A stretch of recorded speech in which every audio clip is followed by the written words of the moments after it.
یہ عجیب و غریب سوال ہے بھائی. کیا شوہر کے سامنے ڈانس کر سکتے ہیں؟ ناہید خان انڈیا سے: میرے شوہر سے میری بہت لڑائی ہوتی ہے، وہ بھی مجھے برا بھلا بولتے ہیں اور میں بھی بہت کچھ بول دیتی ہوں. کیا میری بد کلامی کی معافی ہو جائے گی؟ یہ تو شوہر سے پوچھیں، وہ بتائے گا آپ کو. معافی مانگ لیا کریں، شوہر کے سامنے زبان نہ چلائے کریں. شوہر کو بھی چاہیے اپنے اخلاق اچھے رکھے، لیکن ماتحت پہ ذمہ داری زیادہ ہوتی ہے. شوہر ہونے کے ساتھ ساتھ گھر کا سربراہ بھی ہے، تو اگر کبھی اونچ نیچ ہو جائے تو اپنی آواز کو پس کر لیں، تھوڑا برداشت کر لیں. اس سے شوہر کے دل میں محبت ہی پیدا ہوگی. تو میں نہیں کہہ رہا کہ شوہر اونچی آواز سے چیخ چیخ کے بات کرتا ہے کوئی اچھا کام کرتا ہے، لیکن گھر کو چلانے میں، گھر کے اندر چونکہ اس کی حیثیت سربراہ کی ہے، تو اس لیے آپ دیکھیں نا، جب دفتروں میں باس جب ڈانٹتا ہے نا تو امپلائیز آگے سے جواب نہیں دیتے، ان کو پتہ ہے یہ نکال دے گا جاب سے ہمیں. تو شوہر گھر میں نہیں کہہ رہا کہ وہ اس باس کی طرح جو کمپنی میں باس ہوتا ہے، لیکن بہرحال ایک درجہ اللہ نے اس کا بلند تو کیا ہے نا، تو اللہ کی خاطر اس کی اونچ نیچ کو برداشت کر لینا چاہیے. اور میں نے دیکھا ہے جو خواتین شوہر کے غصے کو برداشت کر لیں، تھوڑی دیر کی ٹینشن ہوتی ہے لیکن اس سے بہت سارے فائدے حاصل ہوتے ہیں، گھر ٹوٹنے سے بچتے ہیں، بہت سارے بینیفٹس، بہت سارے فائدے شوہر سے ان کو مل جاتے ہیں. شوہر کو شریعت نے یہی حکم دیا ہے کہ تم میں سب سے اچھا وہ ہے جس کے اخلاق اپنی زوجہ کے ساتھ اچھے ہیں. لیکن عورت کو شریعت نے یہ حکم دیا ہے کہ اگر شوہر کی طرف سے اونچ نیچ ہو جائے تو عورت کو چاہیے وہ حتی الامکان برداشت کرے. ہاں، ہر برداشت کی ایک لمٹ ہوتی ہے، لیکن بہرحال جتنا برداشت کر سکتی ہیں برداشت کریں، اس سے گھر جنت بنے گا. دونوں ہی لڑنا شروع کر دیں تو پھر تو گھر ٹوٹتے ہیں ایسی صورت میں. قاسم محمد فیصل آباد سے: دیکھو اس کی مثال ایسے ہے کہ آگ میں آپ پیٹرول ڈال دیں تو وہ تو بھڑک جائے گی نا، آگ میں ہمیشہ پانی ڈالا جاتا ہے. شوہر غضبناک ہے، جیسے توے پہ بیٹھا ہوا ہے، ایسا ہی ہوتا ہے عام طور پہ، 2 فٹ اچھل رہا ہے، تو بیوی بھی اسی طرح اچھلنا شروع کر دے. اس کا مطلب تو ہے وہ پہلے آگ لگی ہوئی تھی، آپ نے اس میں پیٹرول ڈال دیا، تو اس کا رزلٹ کیا نکلے گا؟ تباہ ہو جائے گا گھر. ہم نے اپنے بڑوں میں دیکھا ہے، ایک کو غصہ آتا تھا، دوسرا تھوڑا برداشت کر لیتا تھا. بہت دیکھا ہے ہم نے یہ. شوہر کو پتا ہے بیوی بہت تپی ہوئی آج، تو تھوڑا سا میں برداشت کر لوں. بیوی کو پتا ہوتا ہے آج میرے میاں کا میٹر شارٹ ہے، تو تھوڑا سا آج میں اپنی زبان پہ کنٹرول کر لوں. تو کنٹرولنگ سسٹم ہی ختم ہو رہا ہے، اور یہ ڈرامے، فلمیں، میڈیا نے برباد کی ہے. زیادہ تر فلموں میں چیخ چیخ کے، ڈراموں میں چیخ چیخ کے جب دکھاتے نا، شٹ اپ، یہ کرو وہ کرو اور دفع ہو جاؤ، تو یہی چیزیں ماشاءاللہ گھر میں چلیں گی. پھر یہ سب چیزیں ہمارے لاشعور پہ اثر کرتی ہیں اور انسان لاشعوری طور پر انہی چیزوں کو اختیار کرنا شروع کر دیتا ہے. بہرحال عورت کے لیے شوہر کا بہت بڑا حق ہے. نبی نے فرمایا جس عورت کا شوہر راضی نہیں ہے وہ عورت جنت میں نہیں جا سکتی. اور یہ اس شوہر کے بارے میں جو بیسک حقوق پورے کر رہا ہو. بیسک حقوق، اونچ نیچ تھوڑی بہت ہر گھر میں ہوتی ہے. اچھا بھائی، روزیہ بی میانمار سے یعنی برما سے انہوں نے سوال پوچھا ہے: کیا لڑکیاں اپنے بالوں کو مشین سے سیدھا کر سکتی ہیں؟ جی بالکل سیدھا کر سکتی ہیں، کوئی حرج نہیں ہے اس میں. جن کے سیدھے بال ہیں وہ مشین سے ٹیڑھا بھی کر سکتی ہے. عجیب فیشن ہے، جن کے خواتین کے سیدھے بال ہوتے ہیں وہ مشین کے ذریعے ان کو گھنگریالے بنا رہی ہوتی ہیں، جن کے گھنگریالے ہوتے ہیں وہ سیدھا کر رہی ہوتی ہیں ان بالوں کو. خیر جیسے اچھا لگے. ممبئی انڈیا سے: میں اپنی خالہ کی بیٹی کو پسند کرتا ہوں اور وہ بھی مجھے پسند کرتی ہے، کیا ہم دونوں واٹس ایپ پر بات کر سکتے ہیں؟ شریعت میں اس کا کیا حکم ہے؟ اگر پسند نہ کرتے ہوتے نا تو کوئی ضرورت کی بات کی گنجائش ہوتی، چونکہ پسند کرتے ہیں اس لیے بالکل گنجائش نہیں بات چیت کرنے کی. آپ نکاح کر لیں، اس سے نکاح ہو جائے پھر آپ بات چیت کریں. نکاح نہیں ہے تو آپ کے لیے نامحرم ہے اور فتنے کا شدید خطرہ ہے اس میں. آپ کی ڈیزائرز اس کے لیے، اس کی خواہشات آپ کے لیے، تو یہی تو غیر محرم سے جائز نہیں ہے. ایسا رشتہ آپ کے لیے جائز نہیں ہے واٹس ایپ پہ اس سے بات چیت کرنا. یہ پیکیج آپ کے لیے تو ہے ہی نہیں. ویسے تو کسی کے لیے بھی نہیں ہے اپنی خالہ زاد بہن سے بے تکلف ہونا، کیونکہ وہ سگی بہن نہیں ہوتی.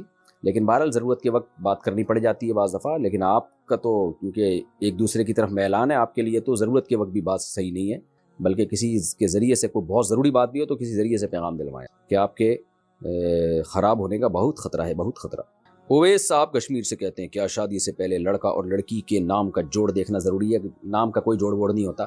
بعض دفعہ چنگیز خان کی بیٹی کی شادی ہو رہی ہوتی ہے بزدل خان کے بیٹے سے، اور شوہر کا نام چنگیز خان ہوتا ہے، بیوی کا نام اچھا وہ ہوتا چنگیز خان ہے، اور پرسنالٹی اس کی ایسی ہوتی ہے کہ گیروں والی پرسنالٹی ہو سکتی ہے اس کی. تو نام سے کو زیادہ وہ لفٹ نہ کرایا کریں. اور یہ جو ناموں کے جوڑ نکال کے دیکھ رہے ہوتے ہیں یہ شادی اس کی میچنگ کی ہے، یہ سب بیکار باتیں ہیں، توہم پرستی ہے جس سے نبی صلی اللہ علیہ وسلم نے روکا ہے. مجھے یاد ہے پرانے دور میں ایک دفعہ میں کہیں کسی کے پاس بیٹھا ہوا تھا، وہ جعلی پیر تھا، مجھے نہیں پتا تھا. تو ایک شخص آیا کہ جی میری بیٹی سسرال میں بہت پریشان ہے، تو بہت ظلم کر رہا ہے میرا داماد. تو اس جعلی پیر نے کہا کہ تمہیں میں نے بتایا تھا کہ دونوں کے پتھر ملتے نہیں ہیں، اس کے پتھر الگ ہے، اس کا پتھر الگ ہے، پتہ نہیں کیا نکالا ہوا تھا. تو میں نے تو پہلے ہی کہہ دیا تھا یہ جوڑ کی شادی نہیں ہے. تو یہ پھینکو ہوتے ہیں. بہت سے گھروں میں لڑائیاں ہوتی ہیں، بہت سے گھروں میں نہیں ہوتی، اس کا پتھر سے کوئی تعلق نہیں ہے.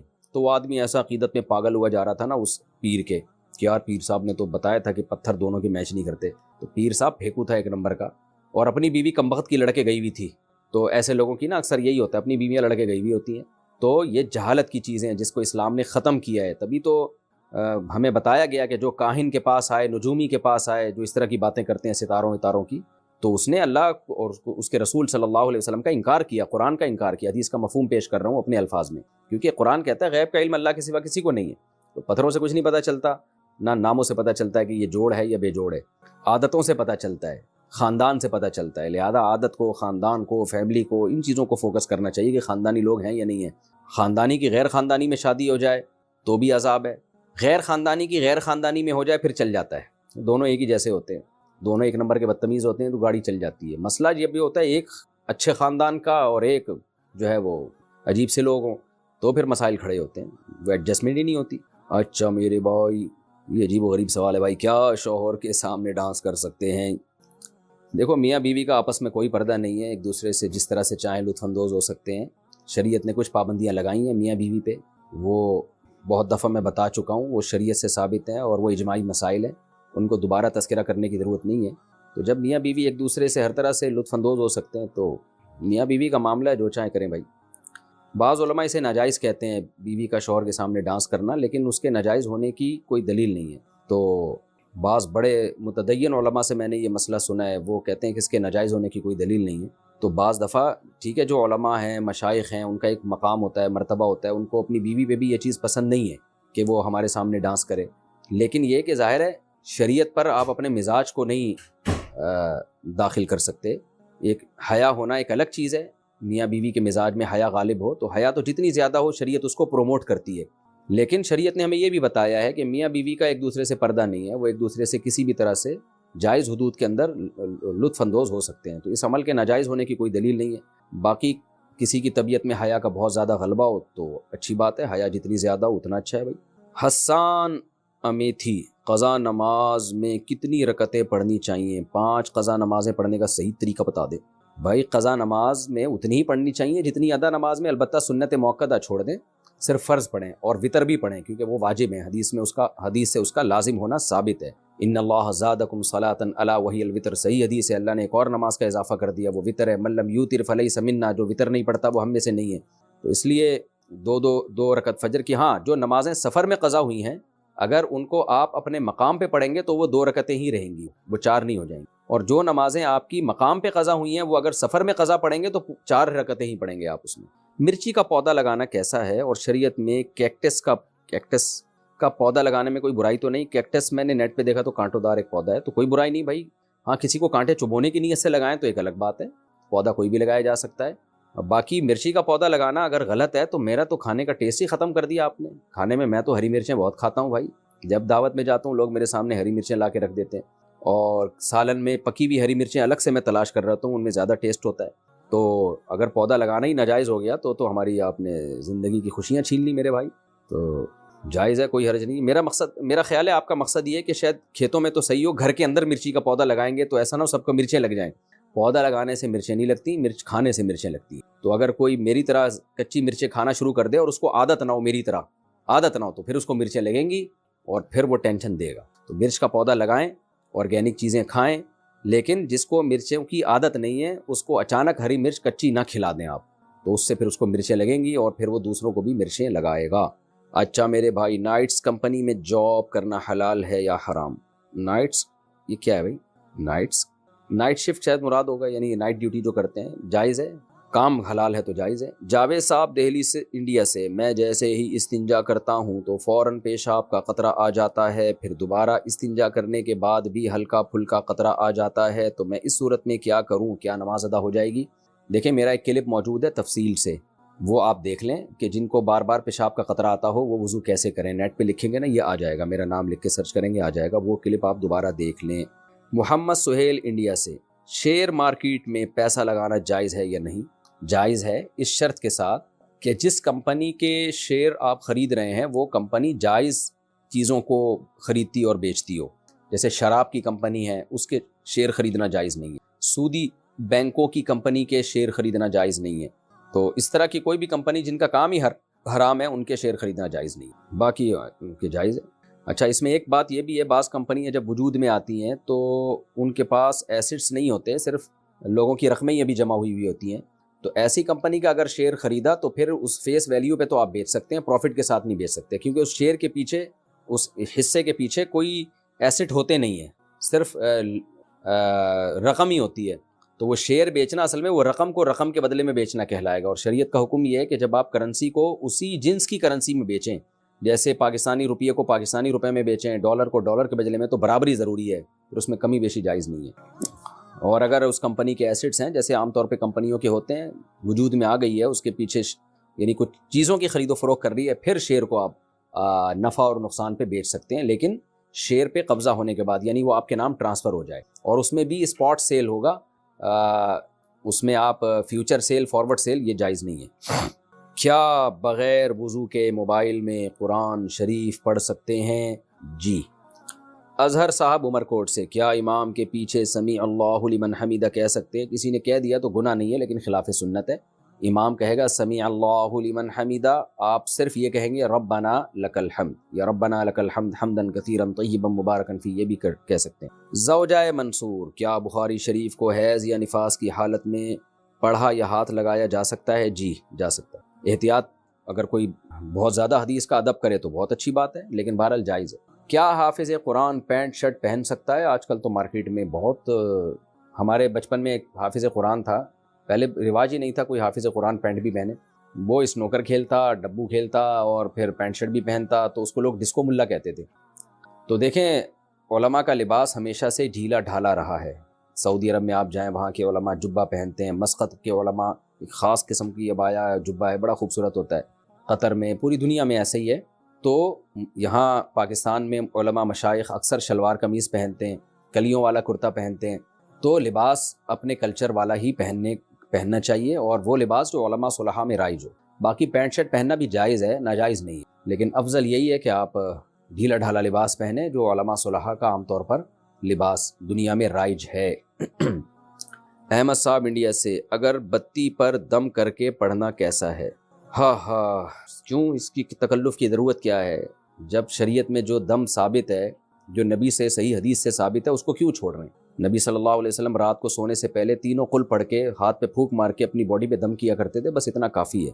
ان چیزوں میں آپ جتنا آگے جائیں گے وہم کا دروازہ کھلتا چلا جائے گا. میں نے ایسے لوگ بھی دیکھے کہ وہ پہلے یوں دم کرتے ہیں, سورہ فلق سورہ ناس پڑھ کے یوں کیا, پھر وہ انگوٹھے تک اپنے ہاتھ پہنچا رہے ہوتے ہیں, پھر پشت پہ بھی جہاں ہاتھ نہیں جا رہا وہاں بھی کہ ایسا نہ ہو یہ جگہ رہ گئی تو یہاں کوئی جن چڑیل بھوت نہ چمٹ جائے.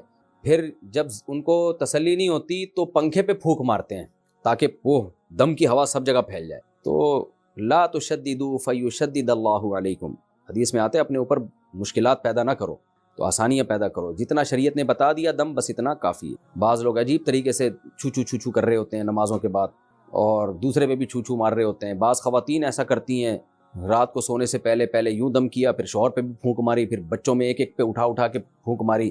تو بس اتنا کافی ہے بھائی, ایک دفعہ بچے کو آپ سورہ فلق سورہ ناس پڑھ کے ایک دفعہ دم کر دیں, وہ تو اچھی بات ہے, بس کافی ہے اتنا ایک دفعہ. زیادہ اس میں وہم کرنا, اٹھ کے رات کو پھونکے مارنا اور پنکھوں میں پھونکے مارنا, یہ نہیں دیکھ رہے ہوتے کہ ایگزاسٹ فین لگا ہوا ہے, وہ ساری پھونک باہر نکل گئی ہے آپ کی. اب یہ وہمی لوگ میری یہ بات سن کے اور ٹینشن میں آ جائیں گے کہ یار ہماری تو ساری پھونکیں ضائع ہو گئی, مفتی صاحب نے تو ہماری پھونک ہی نکال دی.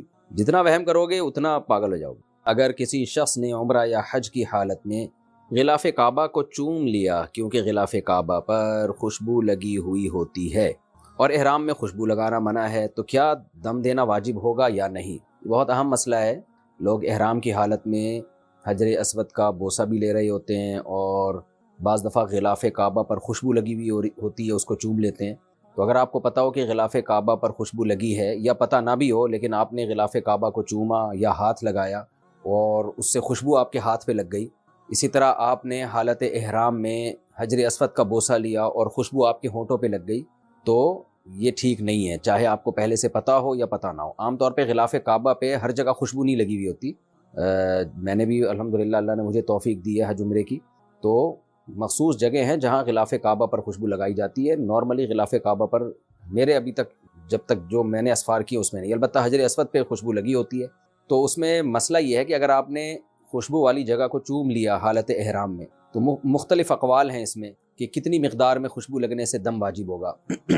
تو اس میں بنوری ٹاؤن کا فتویٰ نقل کر رہا ہوں. وہ فتویٰ یہ ہے کہ اگر بہت زیادہ مقدار میں خوشبو لگی ہے، یعنی آپ نے حجر اسود کا بوسہ لیا یا غلاف کعبہ کو چوما آپ نے، تو بہت زیادہ اگر تیز خوشبو ہے تو پھر آپ کے ہونٹوں کے 1/4 یعنی 1/4 حصے پر اگر خوشبو لگے گی تو دم دینا واجب ہو جائے گا، اور اس سے کم پہ اگر لگے گی تو دم واجب نہیں۔ اور اگر اس سے یعنی بہت تیز خوشبو نہیں ہے تو پھر کیا ہوگا کہ پھر صدقہ واجب ہوگا آپ کے اوپر، دم واجب نہیں ہے۔ اگلا سوال ہے جی، اچھا صدقے سے کیا مراد ہے؟ صدقہ فطر۔ صدقہ فطر کا مطلب 2.25 کلو گندم، اور بعض علماء کے نزدیک 2.25 کلو گندم کی قیمت۔ تو خلاصہ کیا نکلا کہ اگر 1/3 عضو پر خوشبو لگ جائے، تیز خوشبو، 1/4 عضو پر تیز خوشبو لگ جائے تو دم واجب ہوگا، اگر 1/3 عضو سے کم پہ تیز خوشبو لگی ہے تو دم واجب نہیں۔ اور اگر خوشبو ہلکی ہے، عام طور پر میرا خیال ہے ہلکی خوشبو ہی ہوتی ہے، ایسی نہیں ہوتی کہ آپ نے حجر اسود کو بوسہ دیا تو آپ کے ہونٹ سے بہت تیز خوشبو آنے لگے، تو پھر پورے ہونٹوں پہ جب تک وہ نہیں لگے گی اس وقت تک دم واجب نہیں، یا پورے ہاتھ پہ جب تک نہیں لگے گی دم واجب نہیں ہوگا۔ تو ایسی صورت میں صدقہ واجب ہے۔ صدقہ کا مطلب 2.25 کلو گندم یا 4.5 کلو کھجور وغیرہ کے بقدر جو ہے آپ ریال صدقہ کر دیں۔ ویسے بھی جب ہم حج یا عمرہ کرتے ہیں نا تو واپسی پہ یعنی احرام سے نکلنے کے بعد چند ریال صدقہ کر دینے چاہیے، تاکہ احرام کے خلاف کوئی کام اگر ہم سے ہو گیا ہو تو صدقے سے اس کی تلافی ہو جائے، اور یہ نیت کر لینی چاہیے کہ مجھ سے کوئی احرام کی پابندیوں میں کچھ مخالفت ہو گئی ہو تو یہ اس کی یعنی اس کی تلافی ہوگی اس سے۔ اپنی ذلت بھی چھپانی تھی اور جھوٹ بھی نہیں بولنا تھا۔ کہتا ہے کچھ بھی نہیں، میری تو بڑی اچھی گزر رہی ہے، اللہ کا شکر ہے، تیرے بھائی کی بدمعاشی تو تجھے پتہ ہی ہے۔ کہہ رہا ہے صبح اٹھتا ہوں، چائے اپنے لیے میں خود اس لیے بنا دیتا ہوں کہ یار میں خود اچھی چائے بنا لیتا ہوں، تو میں جب بناتا ہوں تو میں سوچتا ہوں چل تیری بھابھی کے لیے بھی 1 کپ اس میں ڈال دوں یار، جب بنی رہی ہے تو وہ بھی پی لے گی۔ یار پھر میں کہتا ہوں جب چائے بنا لی تو پراٹھا بھی خود ہی بنا لو یار، تو پھر میں جب 1 پراٹھا تو میں نے کہا چل 2 ڈال دے یار، تیری بھابھی بھی کھا لے گی۔ کہہ رہے اس کے بعد آفس جاتا ہوں، دوپہر جب کھانے کے لیے آتا ہوں تو لنچ جو ہے پھر میں لیتا ہوا آتا ہوں، اور جب میں لا ہی رہا ہوں تو چل تیری بھابھی بھی کھا لے گی۔ شام کی چائے تو تجھے پتا ہے، میں نے بتایا تھا چائے میں اپنے ہاتھ سے بناتا ہوں، پھر جب بناتا ہوں تو میں سوچتا ہوں 1 کپ اور ڈال دو، تیری بھابھی بھی پی لے گی۔ اور میں کہتا ہوں یار جب دن بھر کی جب میں نے خود ہی کیا ہے تو اس تکلف کی کیا ضرورت ہے، ڈنر بھی میں خود ہی بنا لوں، اور جب خود بنا رہا ہوں تو میں کہتا ہوں تیری بھابھی بھی کھا لے گی، یار اس میں شوربہ زیادہ کر دو، برتن رہ گئے۔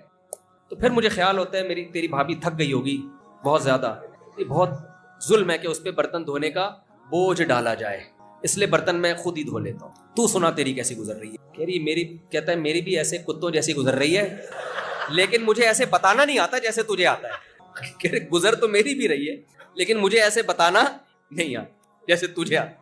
تو نہ مرد ہے جو بیوی سے مٹھاس سے بات کرے، نہ عورت ہے جو شوہر سے مٹھاس سے بات کرے، یہ رشتہ اللہ نے بنایا ہے، اس کی قدر نہیں ہے۔ جس رشتے کو اللہ نے حرام قرار دیا، بھائی انٹیاں تمہاری کچھ نہیں لگتی، اس سے ایسے فری ہو کے بات کر رہے، وہ ڈانٹ بھی دے تو ایکسکیوز می کرتے رہتے ہیں بیٹھ کے۔ سمجھتے ہو کہ نہیں سمجھتے؟ تو یہ اللہ کے نبی کی تعلیمات ہیں یا انگریزوں کو فالو کر رہے ہیں؟ ہم تو انگریز کو فالو کر رہے ہیں۔ تو موسیٰ کلیم اللہ بھائی نبی کی جب تک اتباع نہیں کریں، اگر وہ آ جائیں تو اس وقت تک ان کی نجات نہیں ہے، تو میری اور لیاری والوں کی بھی نجات اس وقت تک ممکن نہیں ہے۔ تو میرے پاس، ہم سب کے پاس نجات کے لیے صرف کس کا راستہ ہے؟ محمد صلی اللہ علیہ وسلم۔ عقیدہ بھی وہ رکھنا ہے جو نبی نے بتایا، عمل بھی وہ کرنا ہے جو نبی نے بتایا۔ سمجھ میں آ رہی ہے بات؟ عقیدہ کون سا رکھنا ہے؟ نبی نے بتایا۔ عمل کا مطلب کیا؟ کچھ کام اللہ کے نبی نے ایسے بتائے ہیں کہ جو کرنے کے ہیں وہ کرنے ہیں، کچھ کام اللہ کے نبی نے بتایا نہیں کرنے کے ہیں، وہ ہم نے نہیں کرنا۔ پہلے میں آتا ہوں عقیدے کی طرف۔ لیاری والوں، اللہ کے حبیب صلی اللہ علیہ وسلم نے ہمیں عقیدہ کیا بتایا؟ کہ ایک خدا ہے یا بہت سارے خدا ہیں؟ ایک خدا ہے۔ اچھا، یہ تو سب کہتے ہیں، ہندو بھی کہتے ہیں بھگوان ایک ہے، ہندو بھی بھگوان کو مانتے ہیں نا، بھگوان کو ہندو بھی مانتے ہیں۔ ایک آدمی نے کہا ہندو سے، کسی قوم کا مذاق اڑانا مقصد نہیں بھائی، چٹکلے سنانا میری عادت ہے اس لیے سنا رہا ہوں میں، کہ بھائی یہ جو قرآن کہتا ہے کہ جتنے بھی جانور ہیں اللہ کی حمد و ثنا کرتے ہیں، تو کسی ہندو بھائی سے پوچھا کہ یہ بھگوان کا نام بھی لیتے ہیں جانور؟ اس نے کہا دیکھو نا بھگوان کا نام لیتے ہیں۔ کہ کیسے؟ کہ دیکھو گدھے پہ جب زیادہ لوڈ ہو وہ کیا بولتا ہے؟ بھگوان نا انصافی ہے کہ نہیں، ہے کہ نہیں، ہے کہ نہیں۔ تو گدھا کیا بولتا ہے؟ بھگوان، پہلے سانس کھینچتا ہے نا پوری پاور سے، پھر بولتا ہے نا انصافی ہے کہ نہیں، پھر وہ آگے پیچھے لے کے ہے کہ نہیں، ہے کہ نہیں، بتا رہا ہوتا ہے یہ نا انصافی، اتنا لوڈ ڈال دیا میرے اوپر۔ تو گدھا بھی بڑی فلم ہے بھائی۔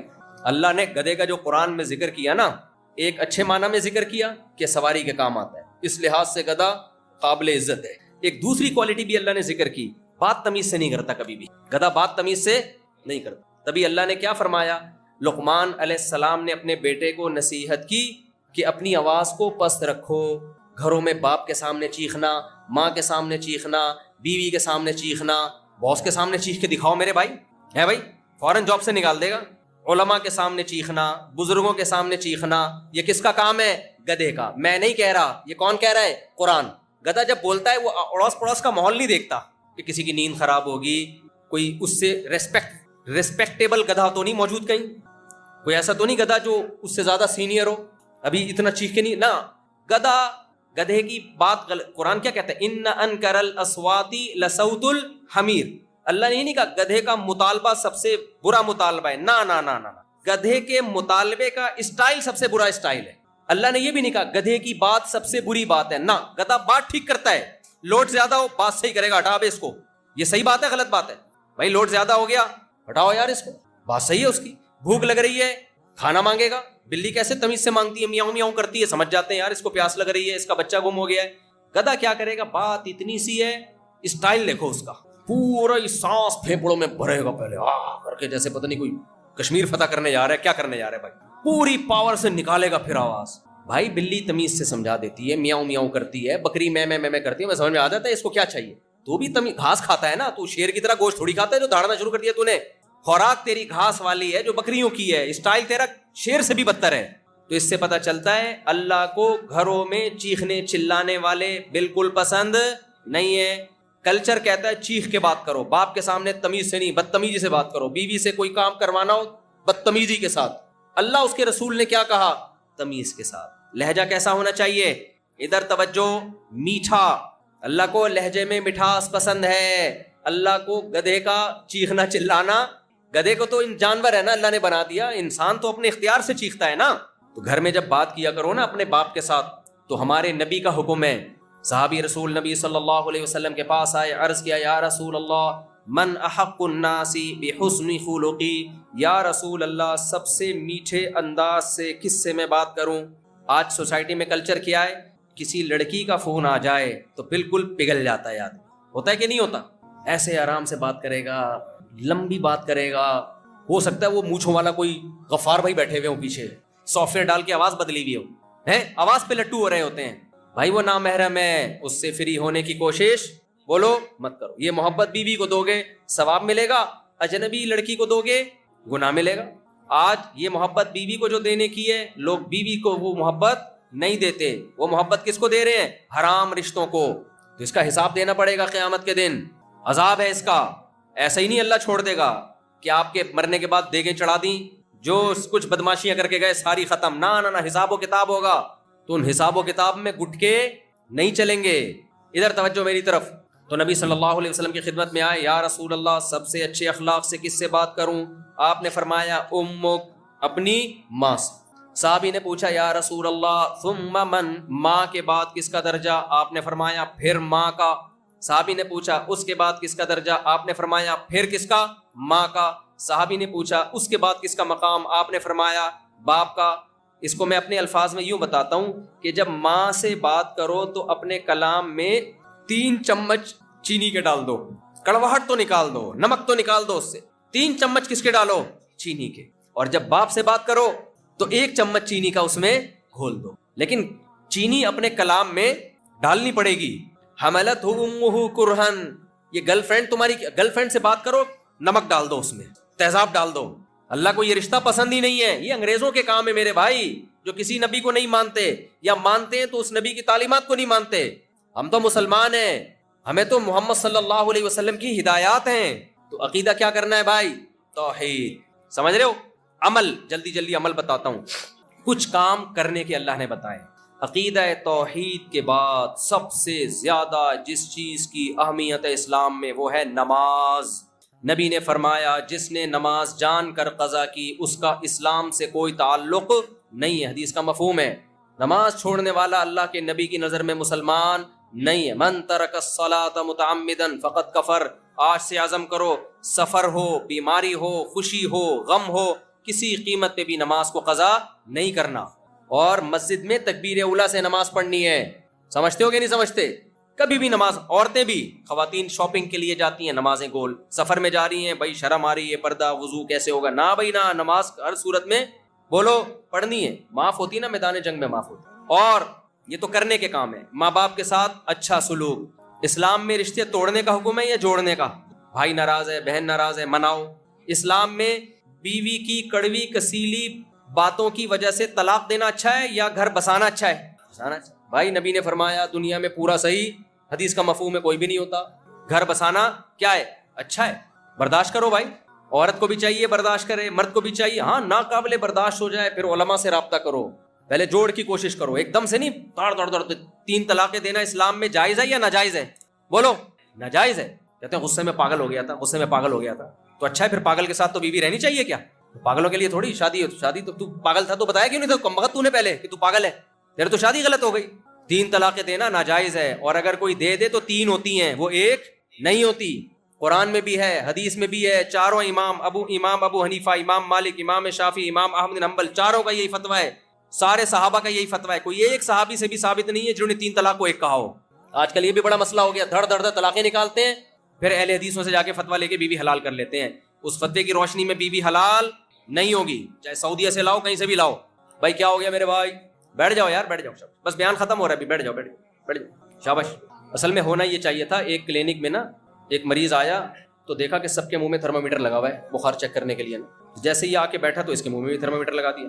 1 گھنٹے سے تھرمامیٹر لگا ہوا ہے. ڈاکٹر کے پاس جب اس کا نمبر آیا, اس نے کہا اتنا گھنٹہ لمبا بخار کون چیک کرتا ہے؟ اس نے کہا یہ شور بہت مچا رہے تھے تو میں نے سب کے منہ میں کیا ڈال دیا. تو اس لیے آئندہ بیان میں نا تھرمامیٹر لے کے بیٹھے.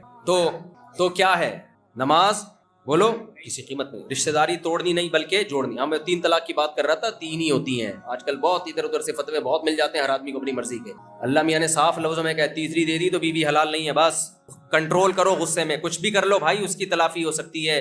اسلام میں طلاق میں ریورس گیئر نہیں ہے. منہ سے نکلی بس ختم. لوگ کہتے ہیں منہ سے نکل گئی, تو بھائی کان سے تھوڑی نکلتی ہے طلاق, منہ سے ہی نکلے گی. اور کہاں سے نکلے گی؟ غصے میں تھا تو محبت میں کون طلاق دیتا ہے؟ آئی لو یو لکھ کے کبھی کسی نے طلاق دی ہے؟ تو غصے میں ہی ہوتے ہیں. تو غصے میں کنٹرول کرو. چھوڑنے کا ارادہ بھی ہو, علماء سے رابطہ کرو, بزرگوں سے مشورہ کرو, خاندان کے بڑوں کو بٹھاؤ, 100 دفعہ سوچو اس پہ, اور شریعت کے مطابق دو, 1 سے زیادہ مت دو اگر دینی بھی ہو تو. خیر, دوسرا اللہ نے ہمیں حکم دیا, بس یہ حکم بیان کر کے بیان ختم کرتا ہوں. اللہ نے ہر طرح کے نشے کو حرام قرار دیا. مت جاؤ شراب کے قریب, مت جاؤ منشیات کے قریب. چرس, ہیروئن, شراب یہ انسانوں کے کام نہیں ہے, یہ انسانوں کے کرنے کے کام نہیں ہے, برے عمل ہے یہ. کوئی تمہیں چرس مفت میں بھی لا کے دو, بولو بھائی نہیں یہ زہر ہم نے نہیں پینا, اچھا لگے گا, لوگ کہیں گے چرس ہی جا رہا ہے. جب آپ رشتہ لینے کے لیے جاتے ہو تو لڑکی والے پوچھتے ہیں آپ کیا کرتے ہو؟ میں چرس پیتا ہوں. عزت بڑھے گی کم ہوگی؟ کم ہوگی. کیوں وہ کام کر رہے ہو سوسائٹی میں جو برا سمجھا جاتا ہے؟ لوگ چرسی کہتے ہیں. چھوڑ دو اس کو. سب سے پہلے اپنی عزت کی حفاظت فرض ہے. شراب چھوڑ دو. اچھا اس کا ڈاکٹروں کے پاس علاج بھی ہوتا ہے, کسی سے نشہ نہیں چھوٹ رہا, ڈاکٹر کو بتاؤ میڈیسن سے علاج کرے گا, چھوٹ جائے گا. چاہے گا تو سب کچھ ہو سکتا ہے. اور زنا کے قریب مت جاؤ. بس یہ آخری بات کر کے بیان ختم کرتا ہوں. اللہ نے زنا یہ جانوروں کا کام ہے. گدھا گدھی کے ساتھ فزیکل ریلیشن قائم کرتا ہے, گدھا گدھی کو بیوی نہیں بناتا, تبھی اس سے گدھے پیدا ہوتے ہیں, انسان پیدا. اور گدھوں کا کوئی خاندانی نظام بھی نہیں ہوتا. آپ نے کبھی لیاری میں دیکھا ایک کوئی لیاری والا تعارف کروا رہا ہو, یہ میرا گدھا ہے, یہ اس کے انکل ہیں, چاچو ہیں, دوسرا گدھا یہ اس کے والد صاحب ہیں, یہ اس کی خالہ ہے, یہ جو گدھی ہے. کبھی سنا آپ نے؟ کیوں نہیں بھائی؟ وجہ کہ گدھے میں شادی نہیں ہے. رشتے زنا سے نہیں بنتے. رشتے کس سے وجود میں آتے ہیں؟ نکاح سے, شادی سے. جب شادی ہوتی ہے تو آپ اپنے بچے کا باپ بنتے ہیں, آپ کے بھائی اس بچے کے چاچو بنتے ہیں, آپ کی بیوی اس بچے کی ماں بنتی ہے, بیوی کی بہن اس بچے کی خالہ بنتی ہے, آپ کی بہنیں اس بچے کی پھوپھی بنتی ہیں, آپ کے بڑے بھائی تایا بنتے ہیں. پھر اس سے بیٹے ملتے ہیں, بیٹیاں ملتی ہیں, پوتے ملتے ہیں, نواسے ملتے ہیں. زنا سے حرام بچے پیدا ہوتے ہیں. تو نکاح کرنا پیغمبروں کی سنت, زنا کرنا گدھے گھوڑوں کا کام. اس لیے کوئی گرل فرینڈ لے کے گھوما کرے نا, اور آپ کو یا ٹک ٹاک پہ یہ میری گرل فرینڈ ہے, آپ نیچے کمنٹس میں لکھا کرو کام کم بخت شکل سے انسان لگتا ہے, کام کتے بلوں والا کر رہے ہیں, یہ لکھا کرو اس کو. یہ نہیں کیا کرو وہ نائس کپل اور یہ ٹوپی ڈرامے نہیں کیا کرو, اس سے تم بھی اس جہنم میں جاؤ گے. جب بھی کوئی یوٹیوب پہ اپنی گرل فرینڈ لے کر آ رہا ہے, گھوم رہا ہے, نیچے لکھو کہ کم بخت شکل سے انسان لگ رہا ہے, کام کتے بلوں والے کر رہا ہے. کتے کا کتیا سے فزیکل ریلیشن ہوتا ہے, گرل فرینڈ بھی ہو جاتی ہے تھوڑے دنوں کے لیے. ایک دفعہ کتا اور کتی سینما گھر میں فلم دیکھنے کے لیے گئے, فلم دیکھ کے باہر نکلے نہیں سوری مکھا اور مکھی, مکھی کا میل مکھا ہوتا ہے نا, یہ مکھی نہیں ہوتی جو گند پہ بیٹھتی ہے. اس نے دوستی لگائی, کسی مکھی کو پھنسایا اور سینما گھر میں کہاں گئے, فلم دیکھنے. جب باہر آئے نا تو کہہ رہے ہیں ڈارلنگ کتا کریں یا پیدل چلیں, یعنی ہم گھر پیدل جائیں یا کتا کر لیں. نہیں آئی سمجھ میں بھائی, مکھی کی اوبر کریم کتا ہی ہے نا.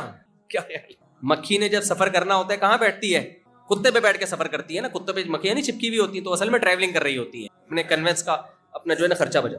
مکھا مکھی فلم دیکھنے گئے تو باہر نکلتے ہوئے مکھا مکھی کو کہتے ہیں ڈارلنگ گھر پیدل چلیں یا کتا کر لیں. تو خیر, تو میرے بھائی جب بھی کوئی ایسا یوٹیوب پہ آیا کرے نیچے لکھو کام کم وقت کیا کر رہا ہے, گدے گھوڑوں والا کام کر. یہ انسانوں کا کام نہیں ہے. نکاح کرنا کس کا کام ہے, پیغمبروں کا. آخری بات آخری, موسیٰ علیہ السلام اللہ کے کلیم, جب ان کی ہونے والی زوجہ کے والد نے ان سے کہا کہ میں اپنی بیٹی کا آپ سے نکاح کرانا چاہتا ہوں اس شرط پہ کہ آپ 10 سال بکریاں چراؤ گے, فوراً موسیٰ کلیم اللہ نے معاہدے کے لیے ہاتھ بڑھایا کہ یہ شرط مجھے قبول ہے. اللہ کے کلیم نے شادی کرنے کے لیے 10 سال بکریاں چرانا گوارا کر لیا. ان کو نکاح کی حیثیت پتہ تھی, نکاح کرنا پیغمبروں کی سنت اور زنا کرنا گدے گھوڑوں کا کام, شیطانوں کا کام, اور جلدی شادی کرنا پیغمبروں کی سنت ہے. تو جو لڑکیوں کے باپ ہیں اپنی بیٹیوں کی جلدی شادی کریں, اور لڑکوں کے باپ اپنے بیٹوں کی جلدی شادی کریں. ہاں اپنے اس کے خرچے پہ, اپنے خرچے پہ کریں گے نا تو پھر کیا ہوتا ہے, وہ پھر مسائل بھی کھڑے ہو سکتے ہیں. اس کو کما رہا ہے کر دے شادی, اور اگر نیک شریف ہے تو اپنے خرچے پہ کر دیں. اگر آپ سنبھال سکتے ہیں تو یہ کام کرو گے کہ نہیں کرو گے, یا وہی کرو گے جو انگریز کرتے ہیں, 50 سال میں بڈھے ہو کے شادی کرتے ہیں. اے بھائی 50 سال میں بڈھے ہو کے کیا ہوگا, جب دانت تھے تو بادام نہیں تھے, جب بادام تھے تو کھانے کے لیے دانت نہیں. یہ حساب ہوگا. اللہ تعالیٰ ہمیں سمجھنے کی عمل کی